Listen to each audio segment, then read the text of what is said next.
Well, by the same token, you don't have to force yourself or motivate yourself to think negatively, to be depressed, to hate somebody, to want revenge, to want to get back at somebody, to beat yourself up over the head, to feel loaded with guilt. You don't have to make any effort to do that. Your mind is on automatic. It will do that by itself.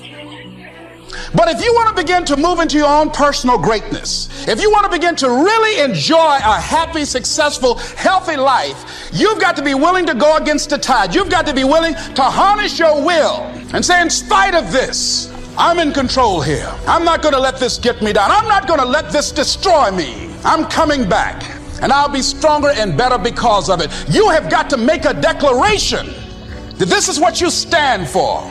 You're standing up for your dreams. You're standing up for peace of mind. You're standing up for health. You want it, and you're going to go all out to have it. It's not going to be easy. When you want to change, it's not easy. If it were in fact easy, everybody would do it. But if you're serious, you'll go all out. So yes, I'm going to turn this situation around. I'm not going to sit back and moan and cry over what happened and what went wrong and who did what. I'm going to do something about this situation. The next thing that is important is that expect things to get better for you, because they are. See, life is cyclic. You're not, whatever experience you're having right now, it has not come to stay. It has come to pass. Not to stay, just to pass. It's just going through. The biggest challenge is to know what's happening. This is a part of this thing we call life. This too shall pass. And maintaining perspective, putting it in perspective.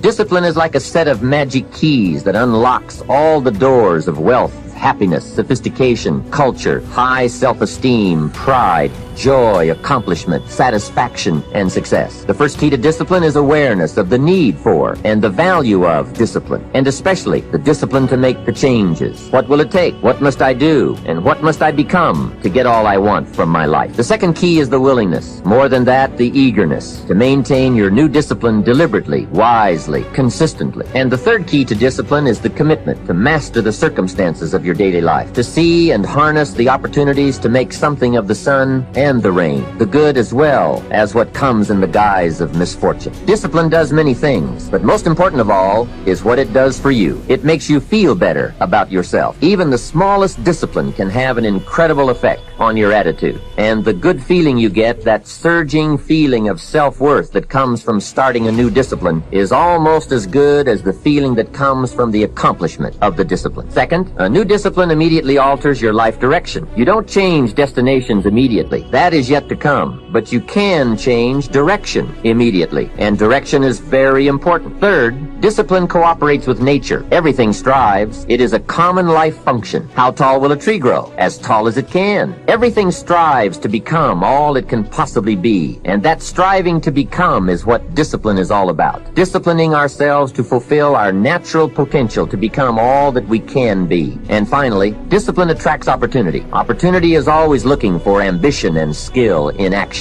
Discipline taps the unlimited power of commitment. The human will in action, driven by inspiration, enticed by desire, tempered by reason, guided by intelligence, can bring you to that high and lofty place called the good life. Most people can't tolerate the deep phase. I'm going to tell you, my God in heaven, let me tell you what he did. He repurposed my entire mess and built me a masterpiece. It protects the house. When there's a flood, that house doesn't get hit. It's got a bazillion goddamn rocks all over the place. And then the foundation's those stones are the entire house is protected that way. And then we took the dadgum water and we diverted it into the most incredible waterfall. Ask Ryan Stewman you've ever seen in your life. There's a waterfall that runs from 100 yards up my hill all the way down, cascading into the lake. Those rocks literally diverted the water that was coming from my family down into the lake. It repurposed my mess into building my dream. Let me remind you of something. Your mess right now in your life, if you got one going, does not disqualify you from making your dream happen. Everyone around you at some point is going to think you're crazy. There's going to be a point where your life was jackhammered and dynamited into a complete mess. And I'm telling you, from those greatest adversities, this is not rah-rah, I'm living proof of it, became one of my great dreams. And from that home is where I met all my mentors, have done the majority of my business deals. My net worth since I built that house has increased about $300 million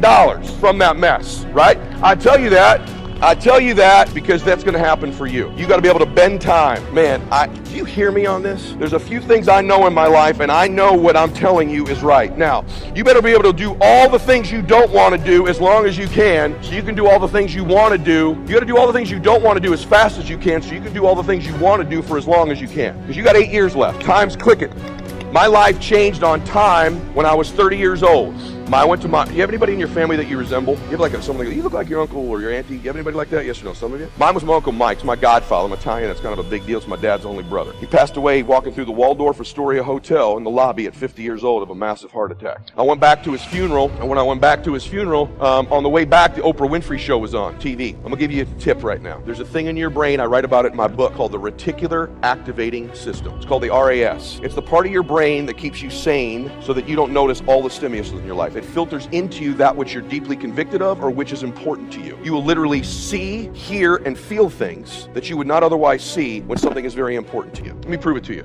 You ever walk into a crowded room and you're looking for a particular person in that room? The rest of the room begins to blur out as you're looking for that. And when we left that room, if I said you were looking for Sarah, there were 40 people in there. When you leave, I said, who were the other 25 people in that room? You have no cognition whatsoever who the other people were in the room, because what was important to you was Sarah. How many of you ever bought a new car before? You bought a red Acura. All of a sudden, you got that red Acura. Isn't it interesting? You see red Acuras all over the damn road. Same lane, 3 lanes over, going the wrong direction. You're like, man, everyone's got damn red Acuras. No, they were always there, but they were filtered out because they were not in your importance. If you're going to win, hear all this crap about the secret. There's some validity to it, but here's the truth. There's a reason in your brain that this is all true. It's called the reticular activating system. And if you learn to get super obsessed, your obsessions become your possessions. That's not a meme, that is a fact. When you begin to repeat a thought and a vision to yourself over and over and over again, like that house, over and over and over and over again, like the sale, like the best deal, like the steal on the street, like the investor you need to find, like the buyer you need to find, your RAS filters out like the Matrix and begins to find your red Acura for you. And if you don't begin to learn to control that, you lose against someone like me who understands it. Because out of every tragedy, out of every pain, it only gets healed when we find a deeper meaning. When we find there was a higher purpose in it. And I realized I wouldn't have been there that day. I wouldn't have that hunger to help somebody else if I hadn't had the hunger in my own soul at one point missing. So it's very personal to me. I want to thank all of you that made the contributions. And I told Mark and I've announced that I'm going to match the 1 million meals if you get it. And I'm sure as hell expecting that you will. People who say money doesn't matter, they don't know where to shop. Because there's some experiences you can buy that are extraordinary. Who's got some experiences, some trips, some things you've done with family or friends that will live with you for years? Who knows what I'm talking about here, right? Those things, that money can be a really valuable tool there. If you can find enough add value and have money and do those experiences, how cool. I'll tell you what else money research shows will do. People always say money doesn't matter once you get to a certain level. No, it matters. You can spend $5 a month and have more emotional juice, and it can be measured all the way down into your saliva by hormonal changes. You want to use money, not let money use you. But here's the problem. I used to be a head chef in a smorgasbord when I was much younger and used to cook. And working in a restaurant is an interesting thing because the church, in essence, is a restaurant. It is a restaurant. And let me tell you something. When you go to a restaurant, we choose restaurants, yes, because the food is good, but half of the reason we pick the restaurant is because of the ambiance, the atmosphere. Whether it be a casual atmosphere that you really, really enjoy, or I tend to like pristine atmospheres with white tablecloths and elegance and excellence and crystal and china and all the stuff I didn't get growing up. I'm still restoring that to the cankerworms, and glory to God. Thank you, Jesus. I'm still eating steaks today because when my father ate steaks, we ate hamburger with gravy on it. And I'm still getting even. I just eat a steak and say, see, I'm grown. That's how I got this big, being grown. Bless God. But the church is a lot like a restaurant. When you go to a restaurant, everything out front is real nice and the music is playing.